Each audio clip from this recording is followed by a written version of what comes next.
사람은 저마다 살아가는 이유와 목적이 있다고 합니다. 우리에게 아이들이 있다면 아이들에게 우리가 묻는 것이죠. 너 뭐 때문에 살아가니? 너 살아가는 목적과 이유가 무엇이니? 라고 했을 때 자녀들은 딱 한마디로 대답하지 못하는 것을 보게 됩니다. 그들은 아직 인생의 경험을 많이 하지 못했기 때문이죠. 또한 우리들도 삶이 분주하고 또 세상에 다른 사람들의 목적과 이유를 가지고 와서 내가 살다 보니까 우리의 삶이 어떻습니까? 너 뭐하고 살아가니? 라고 했을 때 다 한마디로 대답하지 못하는 사람들도 보게 되더라는 것입니다. 그런데 자세히 보면 사람들의 삶의 목적과 이유, 그리고 나의 삶의 목적과 이유를 한번 생각해 보십시오. 무엇 때문에 살아가는 것을 보게 됩니까? 나의 만족, 나의 유익, 내가 지난날 누리지 못했던 것을 이제 누리고자 나는 계속해서 뭐 돈이라는 것을 벌고 건강하려고 노력하고, 이전에는 빼빼 말랐다고 남들이 뭐라 하니까 이제 많이 먹고 막 벌크업을 해가지고 내가 막 근육 있는 사람처럼 이렇게 보여지길 원하는 것이 바로 사람들의 모습이요, 또 사람들의 목적과 이유가 된다는 것을 여러분들 아실 줄로 믿습니다. 우리는 하나님을 믿는 사람들입니다. 이 사람들이 어떻게 살아가야 할까? 우선 세상에서는 아인슈타인이 이런 말을 했습니다. 어떤 사람이 가장 멋지고 아름답나 했더니 그가 말하는 것이 하나의 목적에 나의 힘과 정신을 몰두하는 사람이 멋있는 사람이라 해요. 하나의 목적에 나의 힘과 정신을 몰두하는 사람. 그렇다면 하나님의 사람은 어떻게 할 때 가장 멋있을까요? 여러분들 뭐 할 때 이렇게 멋있어요? 우리의 지난날은 뭐 외모만 멋있으면, 뭐 키만 크면, 뭐가 내가 돈만 많으면 멋있다고 생각하는데, 어떤 일에 땀을 흘리면서 이렇게 멋지게 운전하는 사람, 어떤 또 열심히 자기가 가진 직업을 가지고 보람을 느끼면서 열심으로 살아가는 사람, 몰두하는 모습, 이 모습을 볼 때 이야 진짜 멋있다. 여러분 이런 거 느껴보셨습니까? 느껴보셨을 것이라고 믿습니다. 하나님의 사람들은 하나님이 무엇을 할 때 가장 멋지다라고 말씀을 해주시는지 우리가 말씀 찾아봅시다. 이사야 43장 7절의 말씀입니다. 43장 7절이요. 읽겠습니다. 시작. 내 이름으로 불려지는 모든 자 곧 내가 내 영광을 위하여 창조한 자를 오게 하라. 그를 내가 지었고 그를 내가 만들었느니라. 아멘. 저를 따라합니다. 내가 창조한 자를 오게 하라. 네. 내가 내 막내 아들을 보고 싶구나. 내가 저 사람을 찾고 있구나. 찾고 싶구나. 이런 말을 하나님께서 말씀하신다는 거예요. 하나님은 우리뿐만이 아니라 우리 주변에 있는 영혼들과 그리고 내가 관계 맺고 있는 어떠한 여러 사람들이 있을 것인데 너를 통해서 나에게 오게 하기를 바란다. 이것이 바로 하나님의 마음이라는 것을 여러분들 꼭 기억하시길 바랍니다. 오늘의 본문은 사도행적이라고 하는 사도행전의 말씀입니다. 사도행전 오늘 9장의 말씀을 보기에 앞서 사도행전이 어떠한 목적과 이유로 이렇게 쓰여졌는지를 우리가 알기를 바라는데, 앞에 자막을 보시면 사도행전의 목적은 이러합니다. 따라합니다. 성령의 역사, 교회의 시작과 부흥, 사랑과 수고, 복음의 확신과 전파, 이것을 위해서 사도행전이 쓰였다는 것입니다.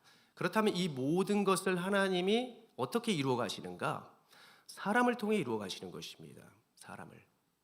오늘 우리를 사용하셔서 하나님의 능력과 복음을 드러내시는 것처럼 그 당시에도 하나님은 사람을 통해서 이 모든 것들을 이루시려 하시고 또 이루시려는 계획으로 나아가시는 것입니다. 이 사도행전에서 유독 주목해서 보아야 할 사람이 누구입니까? 여러분들 잘 아시다시피 사울이라고 하는 바울입니다. 지난날은 사울이요, 나중된 이름은 바울이라고 하는 사람이죠. 자, 사울의 이름의 뜻은 무엇이냐면 구하여 얻은 자라고 하는 뜻입니다. 구하여 얻은 자. 그는 무엇을 구하며 무엇을 얻었을까요? 그는 무엇을 기도하며 무엇을 이루는 인생을 살아가고 있었을까요? 사울은 유대인이었고 히브리인 중에 히브리인이었으며 또 그 당시에 로마의 문화, 철학, 그 모든 것들에 앞장섰던 사람입니다. 모든 것 제일 잘 나가 그냥 유행한다 하면은 그것을 이루려 하고 누리려 하고 그것을 남들에게 보여줬던 그러한 사람이 바로 사울이라 해볼 수 있습니다. 여러분 유행에 민감하십니까? 여러분, 제가 지난날 유행에 민감했을까요? 따라합니다. 굉장히 민감했다. 굉장히 민감했습니다. 뒤처지면 큰일 날 것만 같은, 그렇게 열심히 살아갔던 자가 사울이라는 것이죠. 사울이 무엇을 구하여 살아갔을까? 사도행전 8장 3절의 말씀 읽어볼까요? 3절이요. 읽겠습니다. 시작.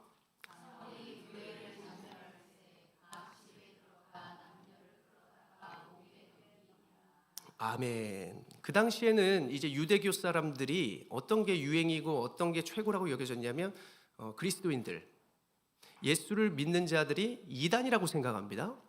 그러면서 그들이 예수의 피를 먹는다고 합니다. 그래서 그들이 유대교인들이 그리스도인들을 이제 핍박하는 것이죠.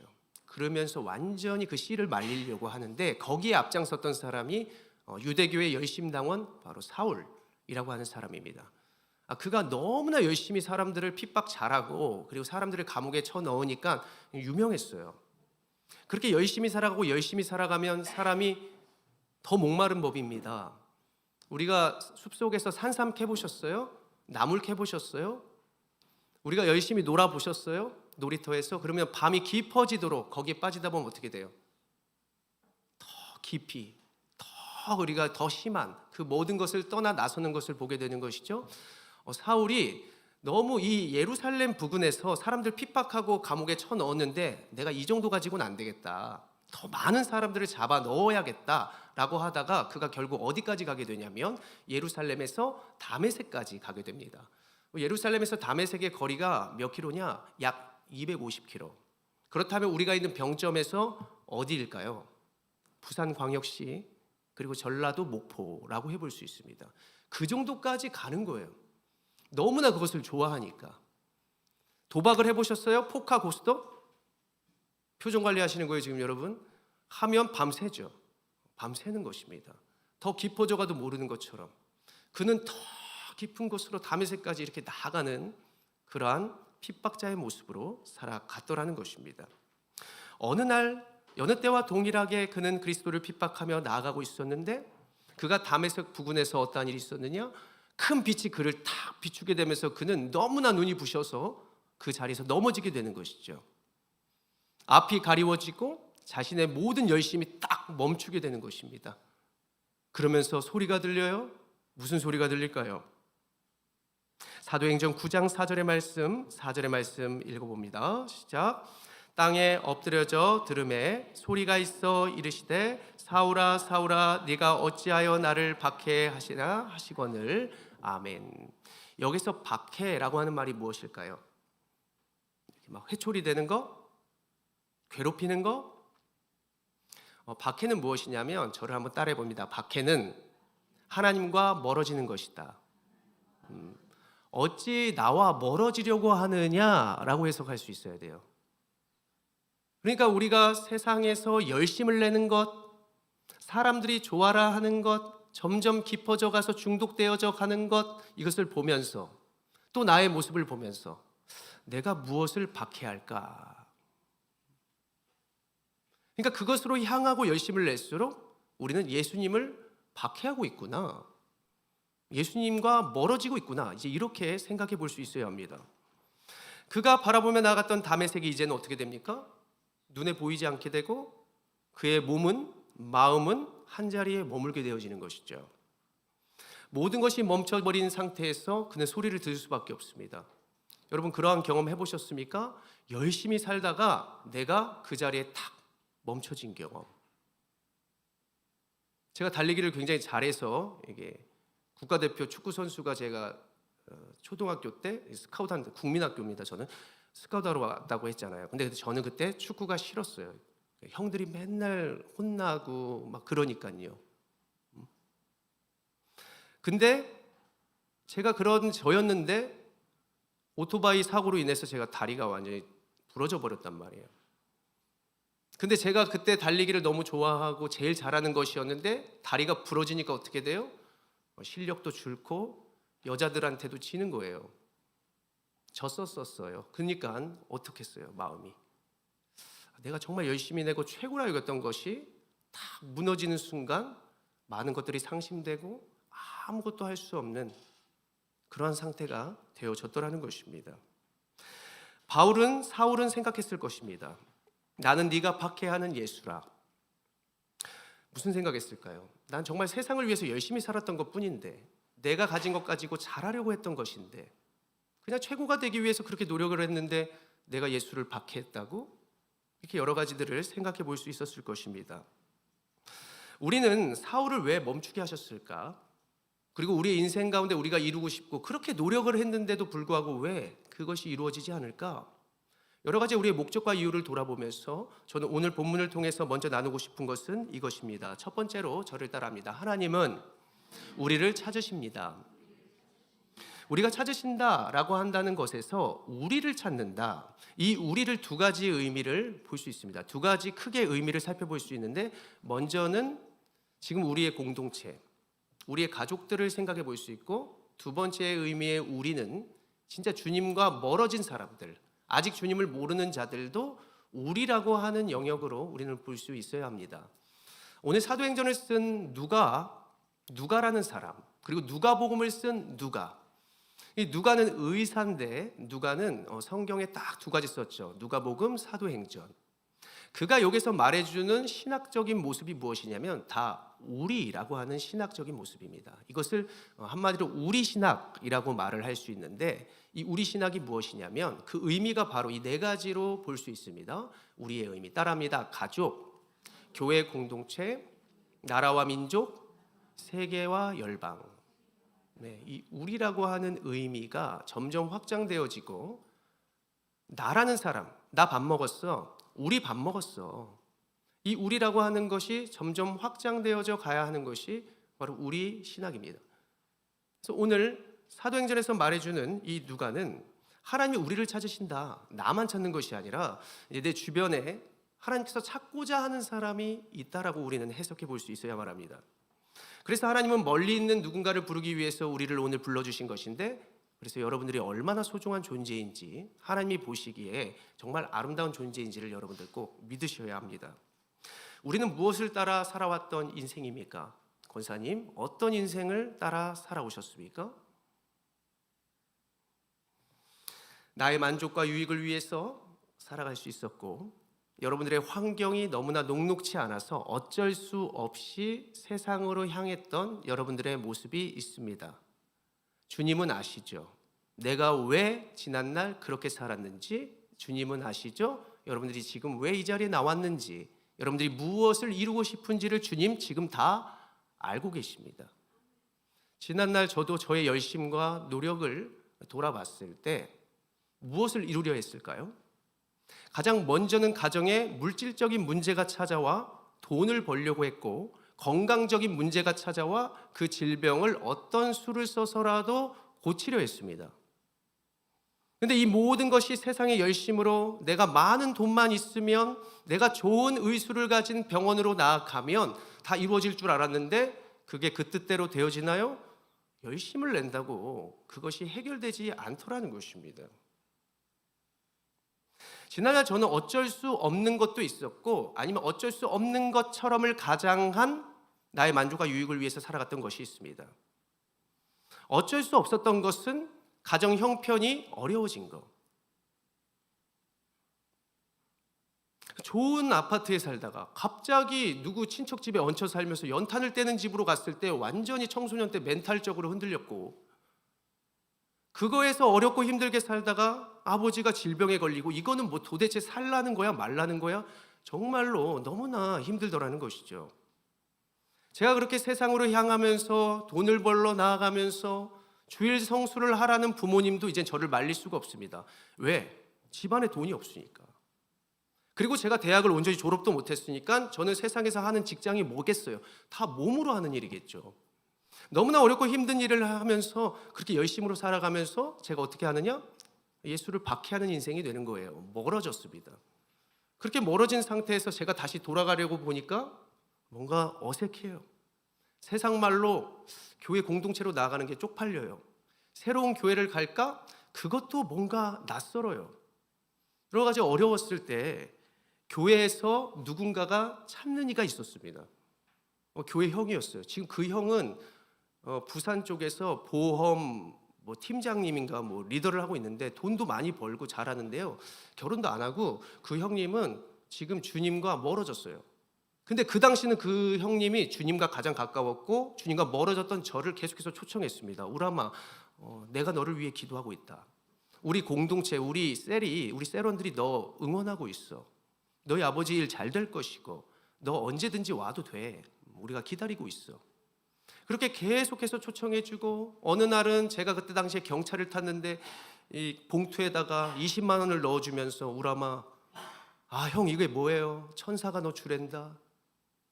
이러면서 웃으면서 저를 보내고 이러한 작은 그분의 행동 때문에 제가 교회 공동체로 나아가게 됐고 거기서 리더 생활을 했고 또 청년으로서 교사도 했고 그렇게 10년여 간을 이제 사역자가 아닌 교회 목회자가 아닌 이제 그런 일반 평신도 사역자로 이렇게 훈련도 받고 또 주님과 함께 이렇게 예배하며 섬겼더랬습니다.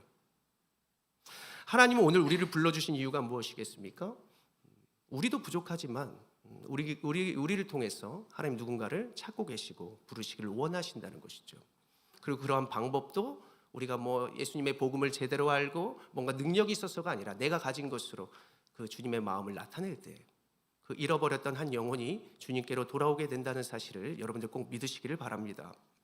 우리는 오늘의 본문에 나타나는 또 다른 인물을 살펴보기를 원하는데 지금 제 말에 이어서 우리가 우리의 삶을 잘 점검해보고자 한 사람을 찾아보도록 하겠습니다. 사도행전 9장 11절 말씀, 오늘의 본문 속에 나타난 주인공인데요. 11절 읽겠습니다. 시작.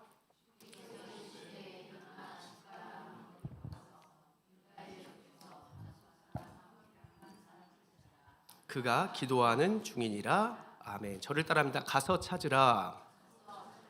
하나님이 우리를 불러주신 것처럼 우리는 가서 찾아야 합니다. 오늘 그가 찾는다라고 하는 것이 그냥 우리 눈에 보기에 좋은 것을 찾는 게 아니라 그 역시 기도 중에 있었는데 하나님께서 야, 너 이거 찾아야 되잖아. 너 잃어버린 돈 찾아야 되잖아. 너 지금 잃었던 너희 자녀 찾아야 되잖아. 너 내가 이것을 찾기를 원하는데 너 내가 이렇게 말해주면 너 거기 가서 찾을 수 있는 것이잖아. 하나님께서 이 마음의 감동을 아나니아에게 주셨더라는 것입니다. 아나니아 이름의 뜻은 하나님께서 은혜를 베푸셨다라고 하는 뜻입니다. 하나님께서 은혜를 베푸셨다. 여러분들 하나님께서 여러분들에게 은혜를 주셨습니까? 구원을 받았습니까? 저 같은 사람도 구원받았어요. 구원에 확신받았기 때문에 이게 도덕적인 죄가 아니기 때문에 제가 이 자리에 섰어요. 우리는 그 자리에서 주님의 복음을 노래할 수 있어야 합니다. 그래서 우리는 이 시대에 이 세상에 누구라고 할 수 있느냐? 따라합니다. 나는 아나니아입니다. 저는 아나니아 킴이 될 거예요. 아나니아 리. 여러분들 이름은 우리 태신자 전도 축제까지 아나니아였으면 좋겠습니다. 제가 말씀을 시작하며 사울의 이름의 뜻이 무엇이라 했습니까? 구하여 얻은 자입니다. 구하여 얻은 자. 지금 그가 눈이 다쳐서 기도하고 있었는데 무엇을 구하고 있을까요? 이전처럼 자신의 영광을 구하고 있었을까요? 아니죠. 내가 이 구덩이와 같은 내가 지금 앞을 보지 못하는 이 모든 것 해결받았으면 좋겠습니다.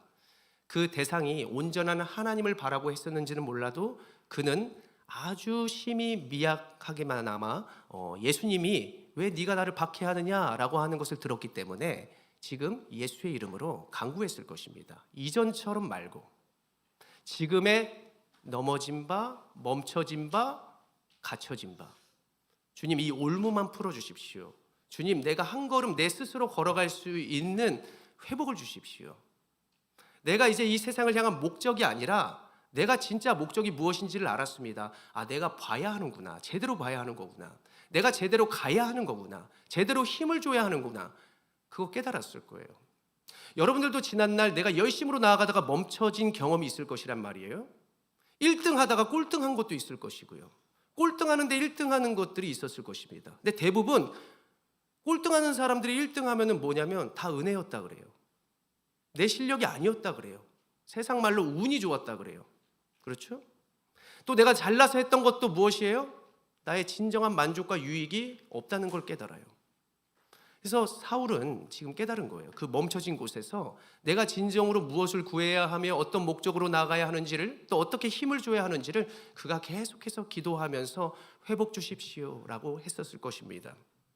그래서 지금 하나님은 아나니아에게 말씀하시는 거예요. 가서 찾으라. 그러한 대상이 있을 것이야. 그렇게 너로 인하여 다시 한번 나에게로 와서 힘을 얻고 뭔가 구원이 필요하고 회복이 필요한 그런 자들이 주변에 있을 것이다. 가서 찾으라. 너의 뜻으로 찾는 것이 아니라 직접 말씀하여 찾으시라는 것이죠. 우리가 숨은 그림 찾기를 하고 우리의 자녀들에게 무언가를 주려고 보물을 숨겨놨다고 했을 때 어떠한 영역을 알려줘요? 안 알려줘요? 알려준단 말이에요. 찾지 못하도록 하는 것이 목적일까요? 찾도록 하는 것이 목적이죠. 여러분들 그 주님께서 주고자 하는 숨겨진 보물, 여러분들의 진정한 회복, 능력 다 주님께서 주님의 울타리 안에 찾도록 다 해놓으셨어요. 그런데 왜 못 찾을까? 주님께서 숨겨놓으신 것을 주님의 뜻 가운데서 찾아야지 우리가 세상의 방법대로 찾는 거예요. 야, 너 하루에 3번 기도해야 되잖아. 너 이렇게 성경 읽어야 되고 너 이렇게 신앙생활 해야 돼. 이 정도만 하면 돼. 이 정도 안에서 찾고 구할 수 있다라고 하는 그런 매뉴얼과 그런 사상과 그런 모습으로 우리가 살아가다 보니까 주 안에 있는 보물을 발견할 수가 없어요. 저도 발견할 수가 없어요. 때로는 내 의와 또 나의 잘남과 또 내가 할 수 있다라고 하는 그 교만 가운데 살아가다 보니까 또 세상에 여러 가지를 우리가 해야 살아가잖아요. 그걸 도구로 사용해야 되는데 내가 도구로 사용하다가 이 칼이 내가 돼버린단 말이에요. 내가 판단하고 내가 남들을 상처내고 좋은 일을 하려다가도 내가 실수하고 연약해서 누구에게 피를 흘리게 할 수도 있는 것이 이 도구라고 하는 것이잖아요. 우리가 먼저 하나님의 도구가 돼야 이 도구도 선한 것에 사용이 될 수 있는 것이지, 우리가 진정한 도구로서 살아가는데 내가 누구에게 지배를 당하는가, 여러분 잘 한번 돌아보셔야 할 것입니다. 오늘 하나님은 아나니아에게 그가 찾아갈 대상을 직접 그분 안에서 말씀하여 주시는데 그가 어떻게 대답하는지를 볼까요? 아나니아가 뭐라고 대답하나요? 사도행전 9장 13절입니다. 13절 시작.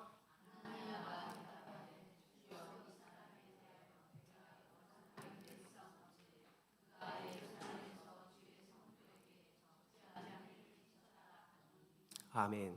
이 말은 아나니아 이미 알고 있었습니다. 사울의 소문을 듣고 알고 있었어요. 그러면서 그가 대답하는 게 무엇이겠어요? 주님, 나 두렵습니다. 나 손해 볼까 봐. 내가 해를 당할까 봐 너무나 무서워요. 그런 사람이잖아요. 주님, 나 할 수 없잖아요. 나는요, 주님 약하잖아요. 그런 사람 만나면 기에 눌리고요. 내가 말해봐야 그 사람 소용없는 사람이에요. 자기 생각으로 지금 주님 앞에 대답하는 것입니다. 우리도 어떤가요?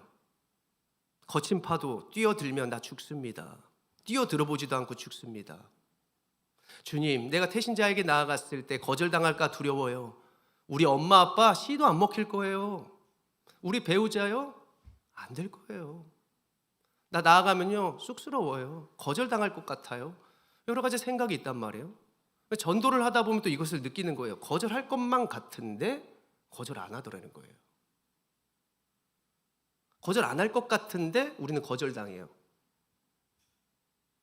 나랑 결혼하자.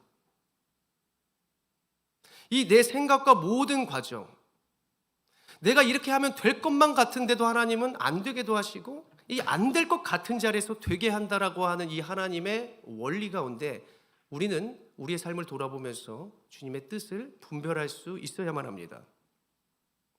그러나 오늘 하나님은 이러한 아나니아를 다시 한번 두드리면서 말씀을 해주시는데, 사울은 네가 생각하는 그러한 자가 아니라 내가 택한 자라라고 말하면서 사도행전 9장 15절의 말씀을 하는데요. 15절 읽겠습니다. 15절이요 시작. 주께서 이르시되 가라, 이 사람은 내 이름을 임금들과 이스라엘 자손들에게 전하기 위한 택한 나의 그릇이라. 아멘. 주께서 이르시되 가라, 그는 복음을 위하여 택한 내 그릇이야, 내 그릇이다 라고 하는 거예요.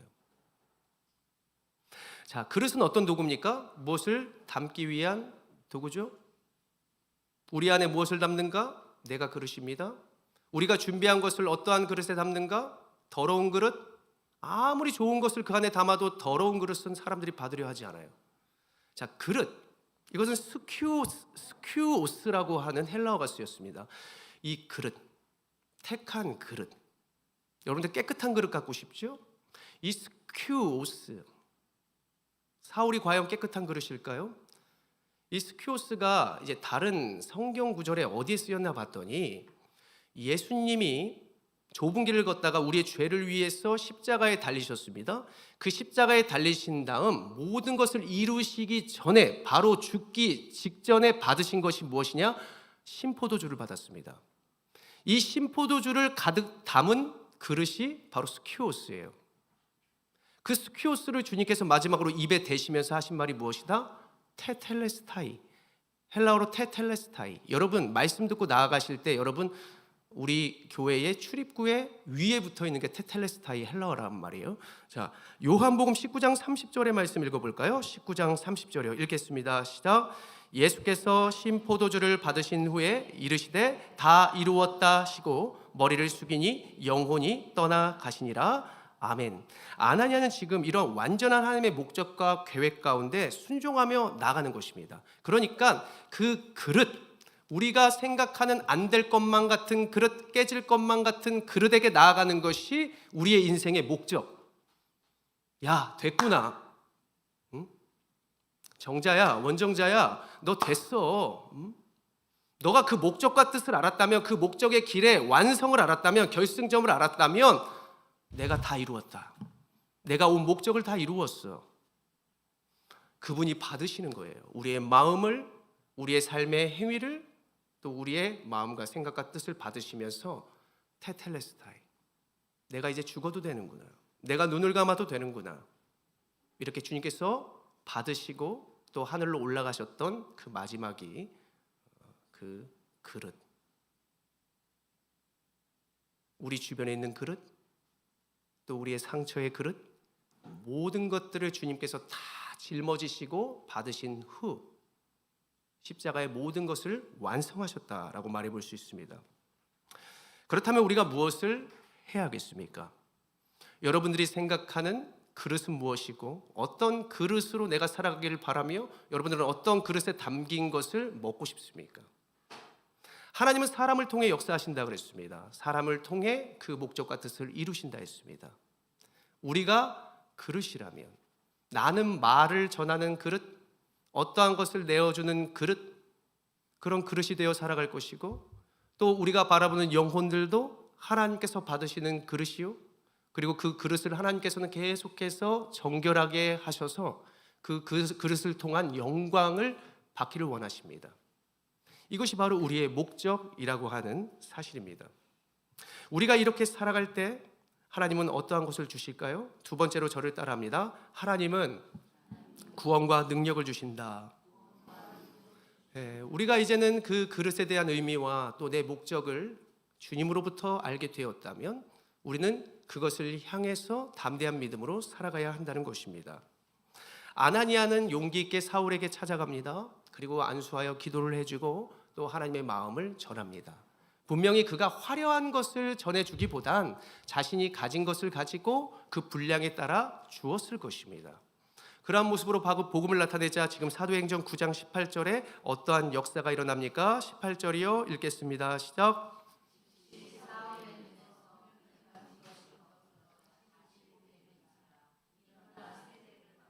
아멘. 다쳤던 눈이 열린다. 영안이 열리게 되고 그의 상처가 회복이 되고 그리고 알지 못했던 진리를 그가 세례를 받으면서 깨달아지더라는 것입니다. 누구를 통해서? 따라합니다. 나를 통해서, 아나니아를 통해서 이렇게 나타나는 것입니다. 하나님은 오늘도 사람을 통해서 이루기를 원하십니다. 세상의 생각으로 생각하는 어떤 브랜드가 붙어있는 그릇을 원하는 것이 아니에요. 저는 제가 그 브랜드를 입어야만 그렇게 될 줄 알았습니다. 내 꿈이 이루어질 줄 알았고 내가 이렇게 꾸며야만 그 사람과 잘 될 줄 알았어요. 세상의 방법이죠. 여러분, 제가 안경이 10개가 넘어요. 신발이 10개가 넘어요. 시계가 10개가 될까 말까 해요. 제가 샀을까요? 대부분 받았어요. 깨끗한 것도 많고. 근데 그것을 소비할 시간이 없어요. 제가 여러분들 앞에서 안경을 맨날 한 주 바꿔오면 여러분들 하나님 볼까요? 제 안경 볼까요? 안경 본단 말이에요. 이게 아니구나. 있어도 여러분 안경 필요하면 말씀하세요. R은 바꿔야 됩니다. 어쨌든 우리의 목적, 나는 이렇게 해야만 될 것이야, 이렇게 하면 멋있어 보일 거야, 이렇게 보면 경건해 보일 거고, 이렇게 하면 멋진 목사처럼 보이고, 이렇게 하면 내가 조금 있는 사람처럼 보이고, 주님 그거를 원하시는 것이 아니에요. 그리고 우리가 품는 대상들도 여러분들이 그걸 보는 게 아니에요. 마음을 보지, 진심을 보죠. 그 닦는 모습을 봐요. 주님은 내가 주님 때문에 면도합니다, 내가 주님 때문에 이렇게 합니다. 이 중심 보여주려고 내가 최대한 내가 주님 앞에서 노력하면서 살아가는 그 인생이 우리가 택한 그릇으로서의 사는 삶이라고 해볼 수 있습니다. 제가 지난 한 주간 이제 스승의 날이었기 때문에 우리 교수님 그리고 우리 목회자 몇 분을 찾아뵙더랬습니다. 무릇 온사랑교회는 온사랑교회에서 성도들의 눈물과 수고와 헌신으로 인하여 재정적인 걱정 없이 이렇게 개척되어진 교회입니다. 저희 교회는 막내 교회예요. 형제 교회가 있는데 10여 년 전에 개척되어진 평택의 온사랑교회가 있고, 그리고 안산의 예성교회가 있습니다. 예성교회가 제일 큰 형님, 둘째가 평택 형님, 그리고 셋째가 저예요. 그런데 이번에 스승의 날을 맞이하여서 수원에 모여가지고 우리 담임 목사님 같이 모시고, 이제 그분이 한 5년 남으셨을까요? 그분을 모시고 같이 식사를 대접하면서 우리가 이야기를 나누는데 서로 교회가 어떠냐라고 들어봐요. 근데 저희 형제들은요, 숫자적인 부흥은 그렇게 많지 않아요. 대형교회? 아버지만 대형교회라고 해볼 수 있겠지만 그 형제들은 대형은 아니에요. 근데 이 대형은 세상이 보기엔 대형이 아닐지 몰라도 이 마음과 뜻이 굉장히 꽉 찼구나. 나와 함께하는 형제들이 정말 하나님에 대한 사랑과 열심은 있구나. 다른 사람 같으면 포기할 수도 있을 법한데, 이게 분립이 아닌 재정적인 어떠한 도움에서 자신들이 이렇게 일구어서 그 맡겨진 영혼들을 사랑하고 품고 예배하는 모습으로 살아가는 목회자들입니다. 때로는 생각하죠. 나의 형제들은 왜 이렇게 화려하지가 않지? 왜 우리의 아버지는 나에게 숫자적인 분립을 더해주지 않지? 다른 교회는 그렇다던데, 다른 교회는 막 100명, 200명 파송해 주는데 왜 아버지는 나한테 10명도 분립을 안 해주는 거야? 이런 생각, 세상의 생각. 왜 나의 형제들은 왜 좋은 학벌과 또 좋은 어떤 숫자적인 부흥과 여러 가지 스펙과 이런 형들이 없는 거야? 이게 세상에서 나에게 생각을 줄 때 제가 여기는 생각이에요. 그런데 이게 다 밥을 먹고 나서 가장 큰 형님이 이런 얘기를 하는 거예요. 어찌 보면 머리도 희긋희긋하고 얼마 안 있으면 이제 또 뭐 은퇴를 하겠죠? 힘도 저보다 없어요? 근데 그 형님이 뭐라 그러냐면, 김 목사, 힘들면 얘기해. 내가 도와줄게. 그러는 거예요. 우리가 함께 해줄게. 도와줄게. 세상이 보기엔 제가 도와줘야 될 것 같아요. 근데 그 형님이 도와줄게 하니까 둘째 형님도 도와줄게. 스승의 날에 내가 섬겨야 되는데 나의 스승과 같은 형님들이 저를 돕고 우리의 교회를 돕고 성도를 위해서 기도한다. 세상의 부와 명예로 기도한다? 아니요. 믿음으로 기도하겠다. 그런 그릇들이 저의 주방에는 있어요. 여러분들의 주방에는 누가 있습니까? 제가 있는 줄로 믿습니다. 여러분들도 함께 저와 멋진 그릇이 돼서 주의 복음을 아름답게 전했으면 좋겠습니다. 우리가 이사야 6장 8절의 말씀을 읽고 우리의 모습들, 앞으로의 삶의 목적을 분명히 하길 원합니다. 이사야 6장 8절이요. 읽겠습니다. 시작.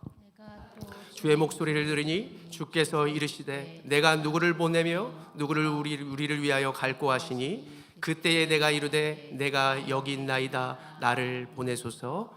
아멘. 따라합니다. 내가 여기 있나이다 나를 보내소서. 우리도 순종하면서 더 멋진 그릇들이 되기를 원합니다. 여러분, 세상이 감당하지 못할 아름다움과 존귀는 하나님께 있는 줄로 믿으시길 바랍니다. 그 안에 거하며 여러분들 그릇이 점점 아름다워지고, 그리고 그 아름다운 그릇을 통해서 세상에 안 된다는 그릇도 되게 할 수 있는 주님 닮은 모습의 그릇으로 만들어가는 저와 여러분들의 앞으로의 인생 되어지기를 간절히 축원합니다. 기도하겠습니다.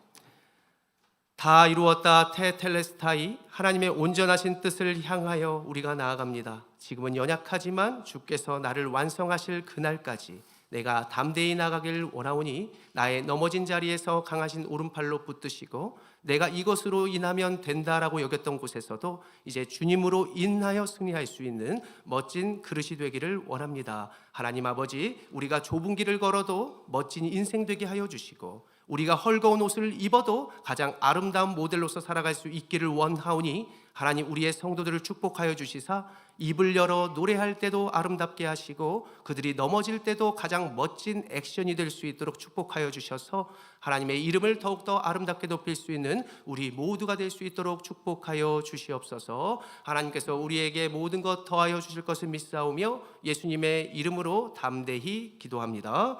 아멘.